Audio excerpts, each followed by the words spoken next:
Estoy en comunicación con mi amigo, el prestigioso político peruano, el doctor Víctor Andrés García Belaunde, ex congresista de la República. Víctor, un gusto saludarte. El gusto es mío, un placer. ¿Qué nos puedes decir de la censura al ministro del Interior, Vicente Romero? Bueno, yo creo que ha sido inoportuna. Eh, es una persona que empezaba recién a actuar en base a los planes que tienen ellos, que tiene el gobierno para la seguridad. Había recién pasado 60 días de declarar estado de emergencia en algunos distritos de la ciudad. Eh, Creo que en 60 días no se puede hacer mucho en ese sector.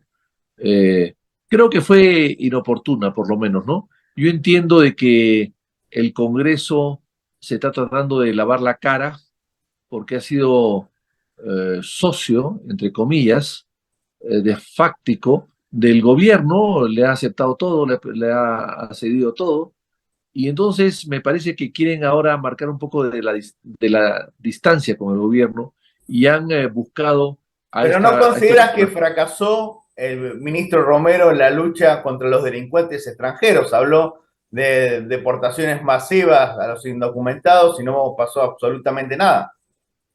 Bueno, yo creo que el gobierno está fracasando en general, ¿no? Pero la deportación no solamente es deportar a una persona, es recursos para exportarlo, ¿no? Así es. Recursos para deportarlo. El Ministerio de Economía tiene mucho que ver allí, el Ministerio de Defensa también. ¿Cómo lo deportas? ¿Quién le compra el pasaje? El avión de la Fuerza Armada los va a sacar. En fin, hay una logística de la deportación que no depende solamente del Ministerio del Interior. Entonces yo creo que ahí el gobierno está fracasando y ha prometido cosas que no puede cumplir, porque además hay normas y leyes que hay que cambiar y transformar para una expulsión inmediata, que se han ido más o menos macerando. Entonces yo creo que ahí es el fracaso del gobierno y el ofrecimiento del gobierno de planes que no existen, que recién los elaboran después de haberlos anunciado. Entonces yo creo que allí no es responsable un ministro, sino varios. Y finalmente hay que decir lo siguiente, el Ministerio del Interior en los últimos años, 2 o 3 años, ha tenido 16 ministros.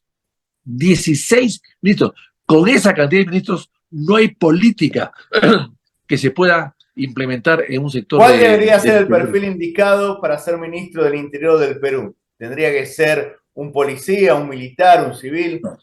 A ver, qué buena pregunta, qué buena pregunta. No, yo creo que tiene que ser un civil que tenga conocimiento evidentemente de lo que es orden interno, ¿no?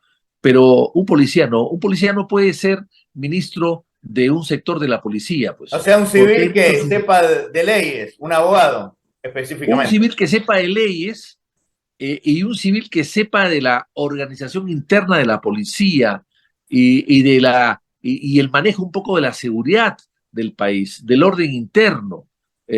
Alguien que conozca no que sea un general, no, pero alguien que conozca un poco la temática de seguridad en el Perú, o en general, ¿no? Entonces, y han habido civiles que lo han hecho bien en el pasado.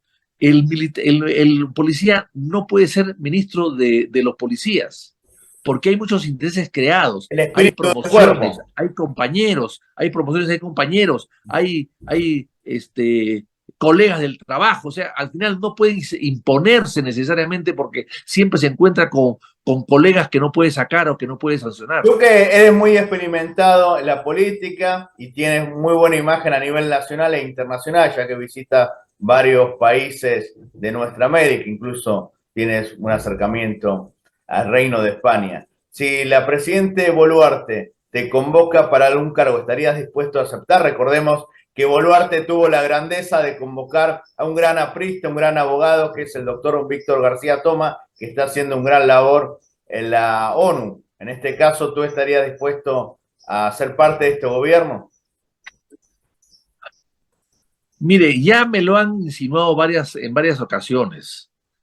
Y yo lo que he dicho es lo siguiente, si no hay adelanto de elecciones, es muy difícil, si no hay una salida decorosa y alturada del gobierno para acabar su gestión, que es una... ¿Qué tendría que haber adelanto de elecciones si es un gobierno constitucional? Que sucede al golpista Castillo porque la señora era vicepresidente.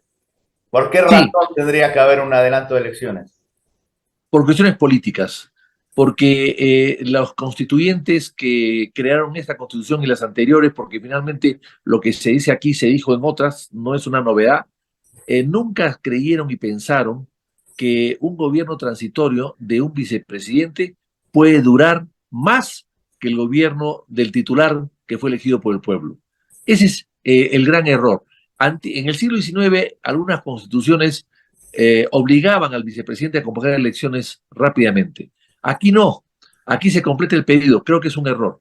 Y lo estamos viendo en dos casos clarísimos. En el caso de Vizcarra, y de, bueno, Sagasti y Merino, que son tres en un solo pedido, y en el caso ahora de la señora Boluarte. Y yo prefiero el sistema ecuatoriano, que tú se van todos y convocas elecciones La para muerte completar un pedido. cruzada. Así es, exactamente, una muerte cruzada. Yo creo que Ecuador, que tomó la decisión más tarde que el Perú en el tema este que estamos tratando en este momento, la ha hecho mejor, ha perfeccionado el sistema, lo ha hecho mucho más completo que el peruano, que es un tema bastante incompleto. La última pregunta, ya que te gusta la historia como a mí, hace poco se cumplieron 3 años de la asunción constitucional de nuestro común amigo Manuel Merino de Lama, un hombre patriota y digno. ¿Qué nos puedes decir? ¿Cómo tendrá que recordar la historia a este corto gobierno, gobierno de transición y constitucional de Acción Popular en manos de Manuel Merino? Lo que tú has dicho, patriota y digno, es un gobierno y una persona patriota y digna que le hicieron la trampa del offside.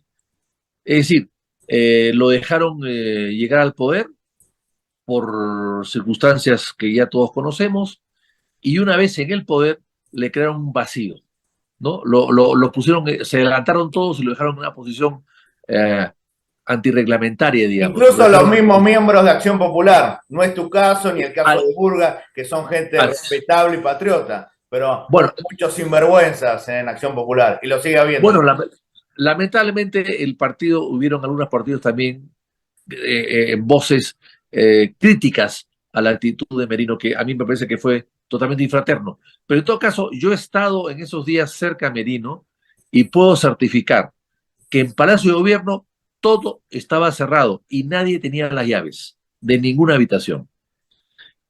Llamabas tú a los jefes militares y policiales, no contestaban las llamadas. Los ministros nombrados no tuvieron contacto con sus ministerios, no pudieron tomar contacto con sus ministerios. O sea, hubo un cierrapuertas, digamos.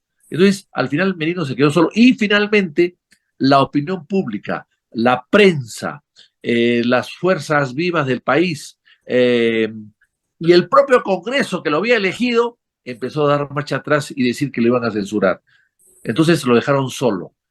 No pudo consolidarse el gobierno, no pudo echar raíces el gobierno, como sí pudo hacerlo después con la señora Boluarte. Pero además hay otra cosa que también influyó en Y ese con el momento. sinvergüenza de Sagasti. Recordemos que a Sagasti le dieron más respaldo que a Merino. Bueno, es que en realidad querían que vuelva Vizcarra.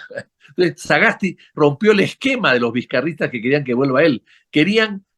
Lo que querían el vizcarrismo era salir. Vizcarra salió por la puerta grande sonriendo, dejó a Merino y armó su revolución, sus protestas para obligar a Merino a que vuelva atrás y él regresara al poder. Lo que pasa es que nadie sabe para quién Recordemos trabaja. que las protestas que organizó Vizcarra y su gente fue en pleno COVID. Realmente también violaron Además, bueno, la reglamentación. Hicieron protestas total. Y sociales además en una conmoción sanitaria. Fue hubo un delincuencial médico, lo que hicieron. además un médico famoso que tiene un programa de radio y de televisión, decía que las marchas no contagiaban de COVID. Creo que fue Un el médico, Malta, ¿no? claro, un médico así Sí. de tanto prestigio que se Está en desprestigió de esa RPP. manera haciendo política barata.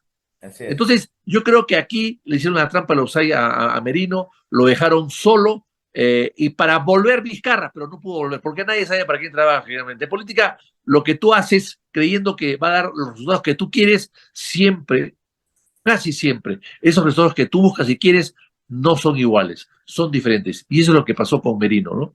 Que llegó Sagasti sin quererlo, sin prepararlo, porque en realidad todo estaba preparado para que regrese Vizcarra. Pero claro, se le cruzó, se le cruzó en ese momento Sagasti, y Sagasti fue elegido presidente. Así que yo prefiero que se haya elegido a Sagasti que haya vuelto Vizcarra, ¿no? Hubiese sido fatal. Porque la idea era volver para quedarse, para volver, para cambiar la constitución, para hacer un referéndum y quedarse mucho más tiempo, porque ya había hecho un referéndum, ya había ganado en el referéndum. Lo que quería era un nuevo referéndum para poder quedarse en el poder. Ese era el plan, el objetivo político de Vizcarra, que fracasó, por supuesto. Muchísimas gracias, muy amable como siempre. Que viva el Perú. Gracias, también.